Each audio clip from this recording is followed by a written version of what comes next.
दरम्यान बेपत्ता प्रवाशांच्या शोधासाठी नातेवाईकांनी अपघातस्थळी गर्दी केली आहे। नातेवाईकांमध्ये चिंता, अनिश्चितता आणि संतापाचं वातावरण आहे। प्रशासनाकडून अपेक्षित मदत मिळत नसल्याचा आरोप नातेवाईकांनी केलाय।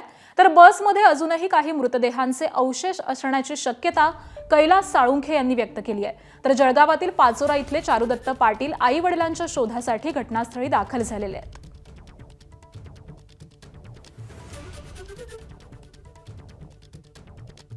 आमचे चुलत काका आणि काकू पाचोऱ्याहून सुरतला जात होते।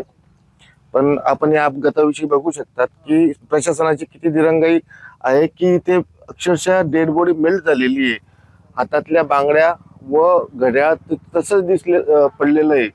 काय ते फॉरेन्सिकचं काम नव्हतं की त्या गोष्टी एकत्र करून त्यांच्या नातेवाईकांना सुपूर्त करायचं।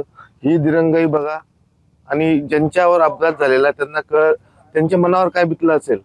माझे आई वडील जामनेर सुरत बसमध्ये येत होते, पण अजून पण मिसिंग सर्व ठिकाणी शोध लावला, पण प्रशासन त्याची काही मदत करत नाही। गुजरात पोलीस पण नाही, कुठेच काही सहाय्य देत नाही। फक्त DNA घेतला, त्याचा पण अजून काही रिपोर्ट नाही। खूप गंभीर येते, पण ते बोलले होते गाडी फास्ट वेगाने येते, तिकडनं 2.5 ते 3 तासामध्ये त्यांनी नवापूरचं अंतर कव्हर केलेलं होतं। व्यारापर्यंत आलं। लास्ट कॉल माझा व्याराला झाला होता। व्यारानंतर संपर्क पूर्ण तुटलेला आहे माझा। अजून पण शोधतोय। काल पण मला कोणी उत्तर दिलं नाही, आज पण उत्तर दिलं नाही। लिस्टमध्ये नाव नाही एवढंच सांगितलं जातं।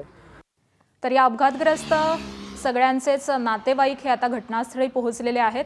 या नातेवाईकांच्या प्रतिक्रिया सध्या समोर येत होत्या। या नातेवाईकांचं असं म्हणणं आहे की या बसमध्ये अजूनही काही अवशेष तसेच आहेत। आता नुकतंच आपण जळगावातील एकांची प्रतिक्रिया जाणून घेतली।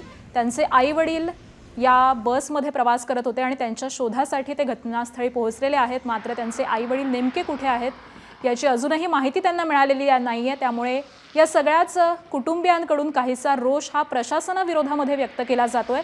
प्रशासनाकडून त्यांना अपेक्षित अशी मदत मिळत नाहीये अशी या नातेवाईकांचं म्हणणं आहे आणि याचाच आढावा घेतलाय आमच्या प्रतिनिधींनी। आपण जाणून घेऊयात। सुरत धुळे राष्ट्रीय महामार्ग क्रमांक 53 वर आपण उभे आहोत आणि सुरत जिल्ह्यातील उना गावाजवळ याच ठिकाणी महाराष्ट्र राज्यातील 2 बसेसचा अपघात झाला होता।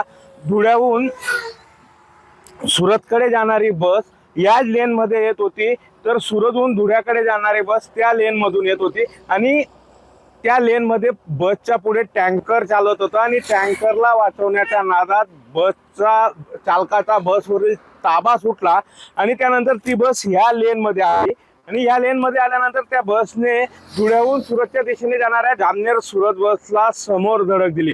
त्यानंतर जामनेर सुरत बस या रस्त्याच्या कडेला असलेल्या या ठिकाणी पडली आणि बसने काही क्षणातच पेट घेतला। त्यानंतर बस जळून पूर्ण खाक झाली। आपण पाहू शकतो अपघातस्थळी बसेसचे जळलेले अवशेष, काही सीट्स, प्रवाशांचं साहित्य पडलेलं आहे। एकूणच हा अपघात इतका भीषण होता की काही मिनिटातच बस जळून खाक झाली। या बसमध्ये 7 प्रवाशांचा होरपळून मृत्यू झालेला आहे। मृतदेह ओळख पटवण्यासाठी बारडोलीच्या रुग्णालयात ठेवण्यात आलेले आहे। या अपघात स्थळावर पडलेल्या अवशेषावरून आपल्याला अपघाताची तीव्रता लक्षात येत असेल। विकेश पाटील, ABP माझा, उवा, गुजरात, नंदुरबार। ABP माझा, उघडा डोळे बघा नीट।